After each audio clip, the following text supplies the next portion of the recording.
Long as I may live, I'll only live for the kiss that you alone may give. Edward. I called again, approaching Elisa's room, tingles creeping down the back of my neck, and over my spine. I peeked into the dark room, flicking on the light switch. The room was empty, pristine and perfect, just like Alice. There were hardly any signs that a teenage girl had lived here barely a week ago. On a small vanity by the window, an old record player sat open, the black vinyl record spinning. As the tune poured from the speakers, the song ended and I quickly left the room, desperate to find Edward now. I ran to his room, finding it dark and empty as well. Again, I flooded the room with light, noticing his open journal partially hidden beneath his pillow on the bed. I gingerly reached for the book, flipping the pages as I admired his neat handwriting, the date labeled in each corner. Curious, I flipped to the page dated the day Alice disappeared, and read the script. He had written about me, how he loved me, how I filled his soul, and eased the loss of his parents, how I was different than them all, and how I was his. Written there in his neat cursive were the words, "And she's all mine." Something I won't ever have to share, not even with Alice. A chill ran through my body, goosebumps marring my skin as I eagerly flipped to the next page. The handwriting was more frantic now, the loops more rushed as I read the snippets of information. I didn't know what I was looking for, but my intuition was telling me that this journal held answers, so I continued. The next entry was the day that they had found that Alice was gone, and Edward's mood had definitely been sullen. He wrote about how her bed hadn't been slept in, her room undisturbed. He feared she would never return, stating he was alone, the last of his family gone from this world. And then, the tone changed, relief now in the words. "She still wants me, she still loves me soon, things will be as they should." My heart started to pound in my chest, the tiny clues all coming together as I continued to read, hint upon hint of his desperation, to love me, to own me, to keep me all to himself. His sentences deviated from Alice, and focused more and more on me, the exact color of my eyes, what I wore each day, commenting on the way my hair swayed in the breeze, and then, he began to worry. The handwriting became sloppy, barely discernible as I tried to read the words. He didn't like my questions, my presumptions, her mind is too quick for her own good. He feared I was going to leave him, and complained that I no longer showed him the love he deserved. And then I gasped. Disbelief in the words as I read them, surely a mistake, the handwriting so messy it could be easily done, but I tried to think of what it could have said instead, and nothing came to mind. Nothing else made sense. I uttered the phrase aloud, and panic forced my fingers to quiver. The charade has run its course. It's over. She doesn't belong in this world. I will end her tonight, just as I got rid of Alice. I read from the book the final bit of evidence, my hands trembling with the horror of the realization. Edward had killed his sister. His strange behavior began to make sense, the way he showed up at my window, the suffocating kiss, his jealousy of the gardener. Oh my God. The gardener. Edward may have had something to do with his disappearance too.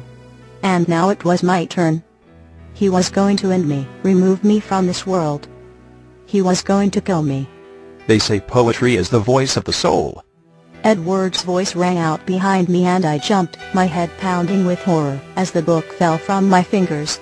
What does my soul tell you, Bella? I turned around slowly to find his perfect figure poised in the doorway, his beautiful, angelic face cold and emotionless. I fought back the tears now welling in my heart, my entire body aching from the betrayal. I tried to think, my survival now the priority.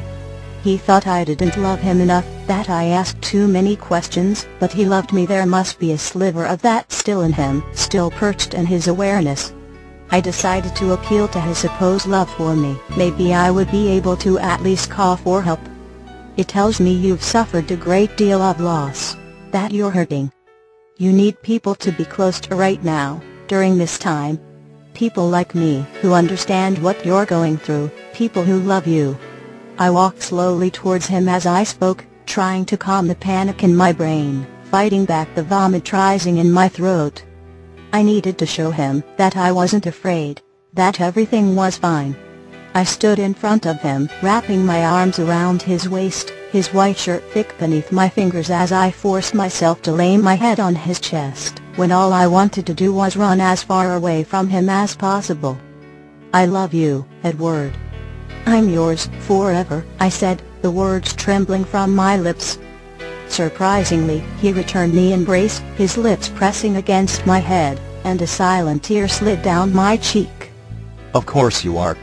You're mine to keep forever. Why, Bella, are you okay? You're absolutely white. You look like you've seen a ghost. Edward chuckled and I sighed in relief. He didn't suspect anything, not yet.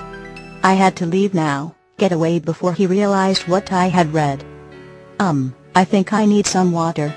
I'm just going to get a drink from the kitchen. I'll be right back, I mumbled, slipping away from his grasp as I walked down the stairs to the kitchen. I could feel his eyes on me the entire way and I struggled not to seem rushed. I glanced over my shoulder to find him peering down at me from the top of the stairs, his eyes chilling as I struggled to smile up at him before quickly moving to the kitchen. I ran straight out the back door, pulling my cell phone from my pocket as I struggled to hit the proper numbers. 911 emergency, a voice calmly hummed. "I need help. He's going to kill me," I muttered into the phone, running around to the front of the house. Suddenly I heard a deafening crack, and then I felt it. Searing pain radiated in the back of my head, the agony blinding, and I fell to the ground, crying out as my head throbbed and pulsed. Tears welled in my eyes, the fear crippling before I realized what had happened. My face pressed into the soil, the thick stems of the rose bushes in front of me now, the dead petals littering the dirt. I grasped at the back of my head, the warm sticky liquid oozing onto my fingers as I heard a thud on the ground next to me, a sharp, pointy rock, the mineral conglomerate stained with red. Blood. My blood. Do you know, Bella, most of what we say isn't done with words, but rather our body language. Your body betrays you every time. I heard his voice towering over me and I crawled to my feet, mustering every ounce of strength I had left. I forced my legs to move, panting and trembling. I headed for the forest. My head bounced off the ground, Edward slowing as he dragged me through the woods. I slowly realized what was happening and where I was.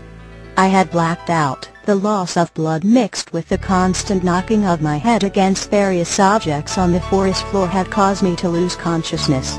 I couldn't move my limbs, my body frozen and weak as I tried to call out, my broken wrist in Edward's grasp throbbing.